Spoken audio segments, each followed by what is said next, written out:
Nesta aula, nós vamos estudar a energia escura. A energia escura é um conceito introduzido na ciência relativamente num tempo recente, numa época que faz cerca de 15 anos agora, 1998, um conceito bastante recente. E o que é a ideia de energia escura? Como é que essa ideia surgiu? E nós vamos então inicialmente ver que a razão de ter surgido essa ideia da energia escura surgiu com a necessidade que os astrônomos tinham, a curiosidade que se tinha de medir a curvatura do universo, né? A curvatura do universo. Na aula sobre a origem do universo, nós vimos que o raio típico, a distância típica envolvida no universo, em função do tempo, pode ter, em princípio, pode ter tido 3 tipos de soluções, né? Um universo fechado, que em princípio é um universo onde a densidade é muito alta, a densidade é maior do que a densidade crítica. Um universo no qual a densidade é igual à densidade crítica, isto é, a matéria desacelera a expansão do universo, mas na medida que o tempo vai para o infinito, a velocidade vai para zero. Este é o universo plano. Ou então o universo aberto, isto é, um universo que desacelera, mas vai ter sempre uma velocidade positiva. Tá certo? Então, de uma certa maneira, há uma grande curiosidade de medir diretamente, um grande interesse científico em medir diretamente qual dos 3 modelos é o modelo correto para o nosso universo, né? Bom, com isso, procurou-se uma forma de ter uma vela padrão. O que seria uma vela padrão? Seria uma fonte estelar, galáctica ou alguma fonte qualquer que pudesse ser reconhecida e que a gente soubesse que esta fonte todas as fontes têm a mesma luminosidade, independentemente da sua distância. Então vejam que se você tiver um universo bidimensional, né? Um universo esférico, uma bexiga de aniversário, uma bola e assim por diante, e aqui você coloca os meridianos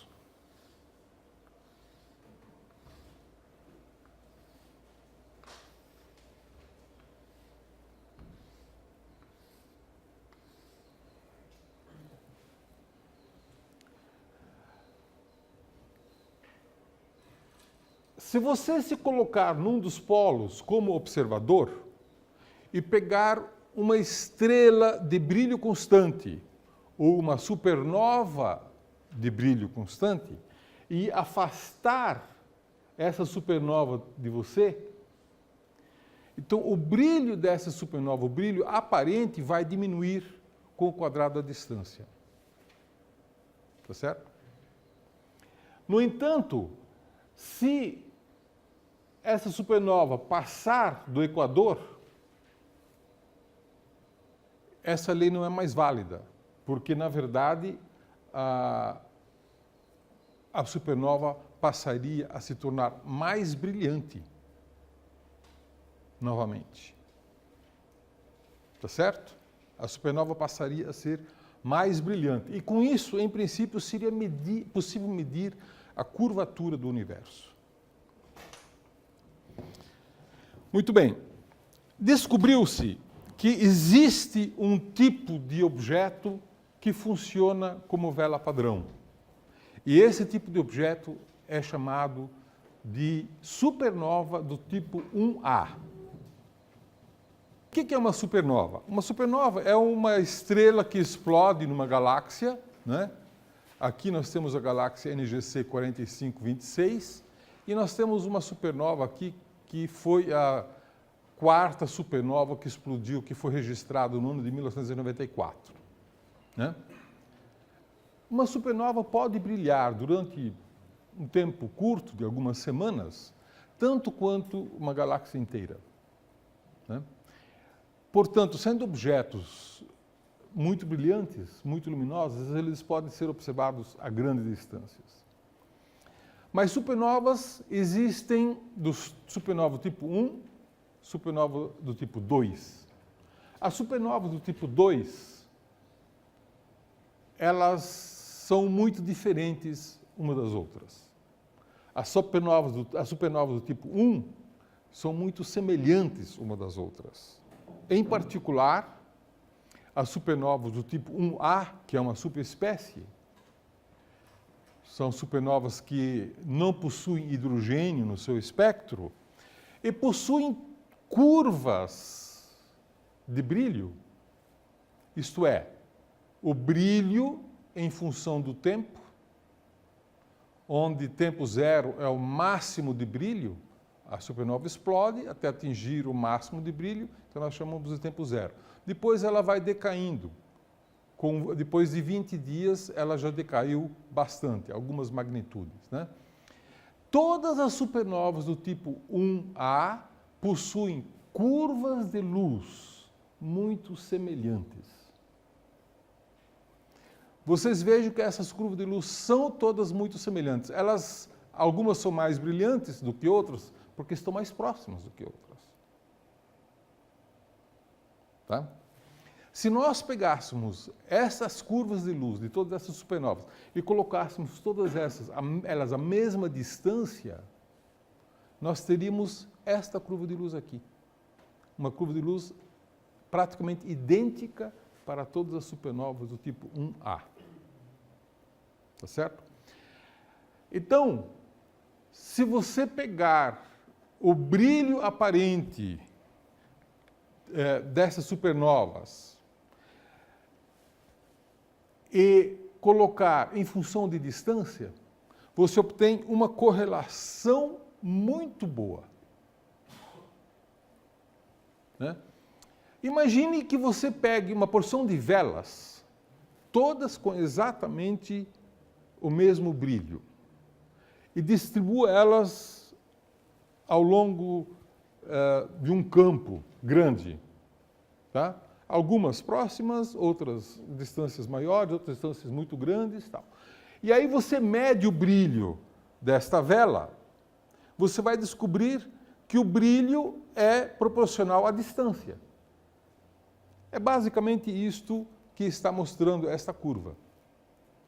E este espalhamento mostra que os objetos que estão a uma certa distância têm todas o mesmo brilho aparente. Distâncias menores têm brilho mais forte, mas existe uma correlação quase que perfeita. Então, as supernovas do tipo 1A são velas padrão, que podem ser usadas, então, para estudar cosmologia. Tá certo? Se nós observarmos supernovas a uma distância muito maior do que isso, né, aqui nós estamos falando de distâncias que vai de redshift 0,1 até redshift 2. São distâncias muito grandes, são muitos megaparsecs, mas ainda não são distâncias cosmológicas, onde a curvatura do universo pode se manifestar. Se nós observarmos, no entanto, distâncias muito maiores, a gente pode começar a observar certos desvios.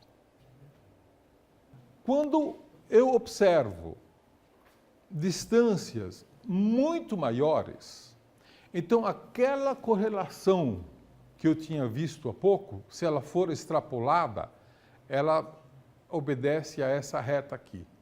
No entanto, vocês vejam que a distribuição de supernovas começa a passar acima daquela reta. Tá certo? Na verdade, tornando-se mais fracas. Tornando-se mais fracas do que o esperado.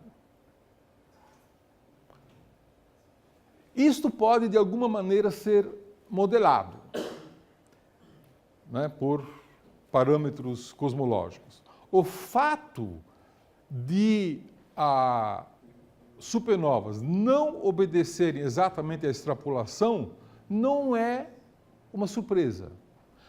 A surpresa é que nós esperaríamos que elas fossem mais brilhantes, que estivessem abaixo da extrapolação. Era isso que era esperado. E é isso que é previsto por uma distribuição de objetos que seguem a ideia de que o universo seja plano, né? De uma maneira mais interessante de ver isso é fazermos a diferença entre as observações e esta reta. Então, esta reta seria, digamos, o valor zero, constante ao longo de todo o espaço. E se as supernovas estão acima da reta, elas têm valor positivo. Se elas estão abaixo da reta, terão valor negativo, né? Se as supernovas se comportarem exatamente como a extrapolação da reta, elas deveriam estar aqui, né? Um modelo de matéria, universo com matéria apenas, isto é, nós temos um ômega m de massa, de matéria, prevê que a distribuição de supernovas vá para baixo, né? Um universo que tem apenas uma constante cosmológica, que eu já vou explicar já o que ela significa, prevê que as supernovas estão para cima. Em um universo no qual eu tenho uma constante cosmológica de 0,7 e uma matéria de 0,3, isto é, um universo onde 30% é matéria e 70% é uma constante cosmológica, faz com que eu tenha esta distribuição aqui. E esta é a melhor distribuição. Então, a explicação para isso é que o universo está em expansão, mas não é uma expansão desacelerada, é uma expansão acelerada. Tá certo? É uma expansão acelerada. É como se tivesse não um universo dominado por gravidade, e sim um universo dominado por uma repulsão, uma pressão que faz com que as galáxias se afastem de uma forma acelerada. Curiosamente, quando Albert Einstein fez a teoria da relatividade geral, ele imaginava que o universo estivesse estacionário. Naquela época não se sabia que existiam galáxias ainda. Todo o universo conhecido era a Via Láctea. Mas, para ele, as estrelas têm gravidade. Elas deveriam estar colapsando uma em cima das outras. Como isso não é observado, então ele imaginou que as estrelas, além da gravidade, também estivessem submetidas a um campo de repulsão. Então a gravidade estaria sendo compensada em grandes escalas por um fator de repulsão. E ele chamou a esse fator de repulsão de constante cosmológica. Tá certo? Quando o Hubble finalmente descobriu, na década de 1920, cerca de 10 anos após Einstein ter formulado a teoria da relatividade geral, Hubble descobriu que o universo está em expansão. E, portanto, não há necessidade da constante cosmológica. Agora, no entanto, nós estamos percebendo que, pelo estudo das velas padrão, das supernovas do tipo 1A, que o universo não se comporta como um universo desacelerado. Ele se comporta como um universo acelerado. Portanto, há alguma coisa que faz com que o universo esteja sendo acelerado. E esta alguma coisa pode ser matematicamente descrito pelas equações de Einstein com a constante cosmológica. É como se existisse uma constante cosmológica. É como se existisse uma energia no universo, uma energia que é proporcional ao espaço. Quanto maior o espaço, mais energia, mais aceleração existe para afastar as galáxias umas das outras. Tá. E a esta energia, a esta hipotética energia, nós chamamos de energia escura. É uma energia que não emite luz, você não vê ela brilhar, você deduz que ela existe porque você concluiu que o universo está sendo acelerado e, portanto, há alguma coisa que está acelerando o universo. Esta alguma coisa seria a energia escura. Bom, esta descoberta de que existe energia escura, de que o universo está sendo acelerado, que a expansão do universo é acelerada, ela foi feita em 1998. Né? E logo depois um segundo grupo fez um segundo trabalho, também usando supernovas do tipo 1A, e mostrou os mesmos resultados.